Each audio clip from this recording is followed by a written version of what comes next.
binash dahil sa kanyang panggagaya kay Jesus sa kanyang performance? Ang babastos, yan ang reaksyon ng Catholic Bishops' Conference of the Philippines. Pero git ng nasabing artist, hindi siya magsosorry. To be honest, I don't owe anyone an explanation for doing drag for art, but ay kapag may mga bagay na nakaka-offend sa inyo, offend na offend kayo and you want explanation. Pero kapag kayo gumagawa ng mga bagay na ganito, you want people to be tolerant. as a Catholic, somewhat being made to feel that I don't really belong. And now you're playing victim. Nagkamali ka bilang tao and the least thing you can do is to admit your fault. Kasi parang it also is invalidating my experience.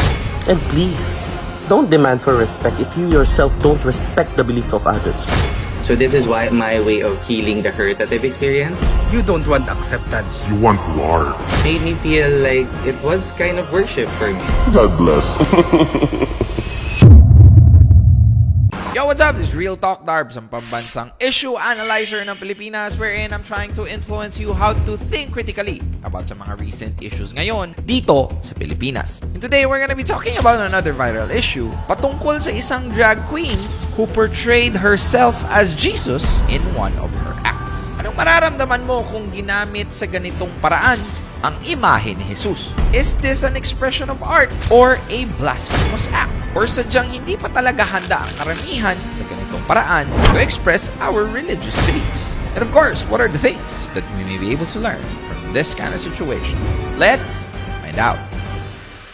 First, let me give you a brief context. Sa mga hindi nakakakilala kay Pura Luca Vega, she is a Filipino drag performer and one of the contestants of the first season of Drag Den. You know that you are definitely good enough. Drag Den is a local adaptation of RuPaul's Drag Race, and it was hosted by Manila Luzon, an alum of RuPaul's Drag Race who finished as the runner-up of the third season. According to the research, her drag name Pura came from an alias her friends gave her when her femininity was being made fun of. And it was coincidentally the name of Queen of the Manila Carnival, Pura Villanueva Calao. Meanwhile, Luca was a name she enjoys hearing, as saying it twice is a pun on a Filipino word for a crazy person.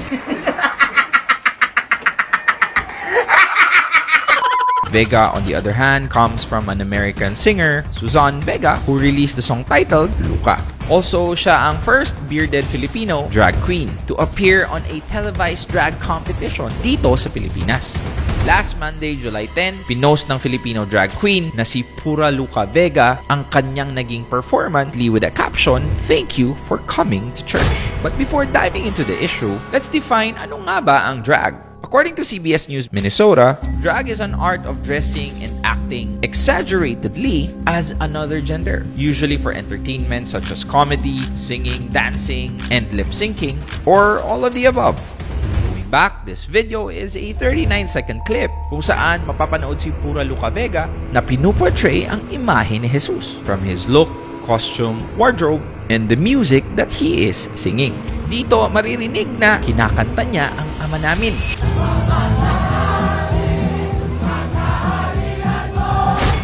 Bukod dito, kumalat pa ang isang closer video ni Pura Luca Vega kung saan makikita siya na super nag-e-enjoy sa kanyang pagkanta.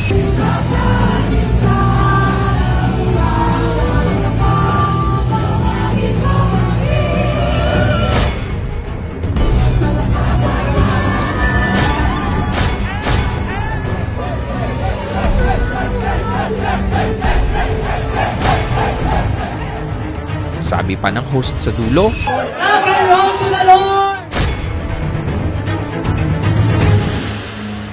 now, because of this, nakatanggap ito ng halo-halong sentiment dahil may mga nagsasabing, Okay na sa amin yung pagko-cosplay mo kay Jesus. Let's say that's a self-expression.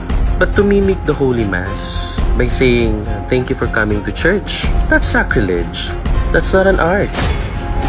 at meron din namang nagsabi na it is just a form of expression. Sabi ni Gigi Guerrero, the Mass is not a costume party. The church is not a club. Sabi naman ni JV Ejercito, this is blasphemy. This disrespects my faith. Sabi naman ni Fonzie, your art isn't art because it disrespects people's belief. Sa kabila nito, meron din namang kumampi at nagtanggol kay Pura Luca Vega. Gaya ni Tito Mo, religious din naman ako. Pero di naman ako na-offend. I like the image of Christ praying, singing, dancing, and partying with a great crowd.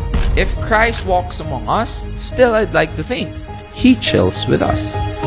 Fast forward July 12, nag-post naman ang Philippine Drag Update ng statement ni Pura Luca Vega regarding the issue. Here, sinabi niya na hindi niya i-delete ito or ihihingi ng tawad dahil hindi umano niya ino-owe sa ibang tao na mag-explain pa. Bukod dito, sinabi din ni Pura Luca Vega, To be honest, when I was doing that and people were singing that song, Yeah. it made me feel like it was kind of worship for me.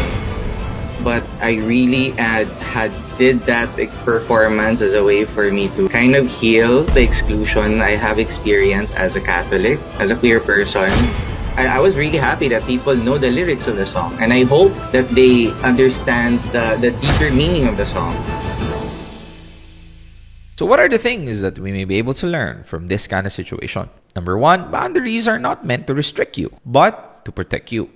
We live in a religious country. And if you were able to watch the video, dalawa lang talaga ang maaaring mangyari. It's either you will appreciate it or be offended by it. Now, can we blame those who got offended? Of course not. Normal at valid ang mararamdaman nila. Dahil hindi na natin maiaalis sa bansa natin na maaaring talagang relihiyoso tayo. Kaya mahalaga din talaga na alam natin ang limitations natin. You can always find space wherein you can express yourself. We just need to be mindful and accountable to it. Remember that to be united is a great thing, but to respect the right to be different is maybe even greater. Number 2, blasphemy is a matter of intent. Hindi naman talaga malabong malilibelan ito na blasphemous act. Lalo na that we are just only basing it with videos that's circulated online.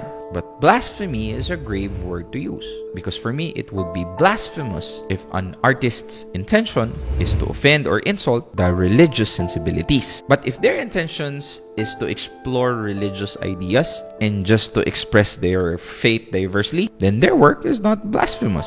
Remember that no religion is perfect, but all religions has the potential to inspire and guide individuals towards goodness and enlightenment. After all, religion is what guides us, but faith is the personal journey that sustains us. Number 3, God does not show favoritism or discrimination. Will it be okay if I quote the Bible from this?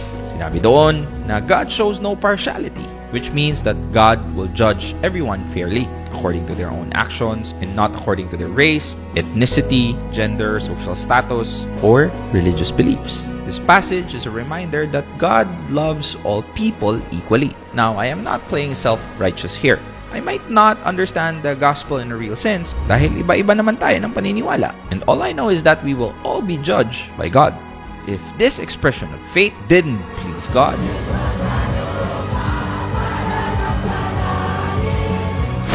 then let God do the rest.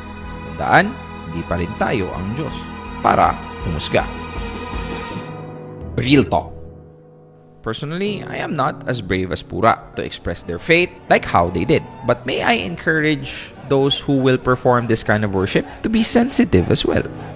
This is also for your protection. I know that you are fighting for your freedom of expression. But how can you be truly free kung kapalit ng kalayaan na gusto nyo ay nakakaapak naman kayo ng iba? You know what? Because of this issue, I am just glad to know that we are not God. Remember that God is not confined to the walls of the church. He is present everywhere, and we can worship Him in our homes, in nature, or whenever our hearts find solace. Wala naman tayong kailangang patunayan sa isa't isa. After all, God looks into the depths of our hearts, not the outward forms of our worship.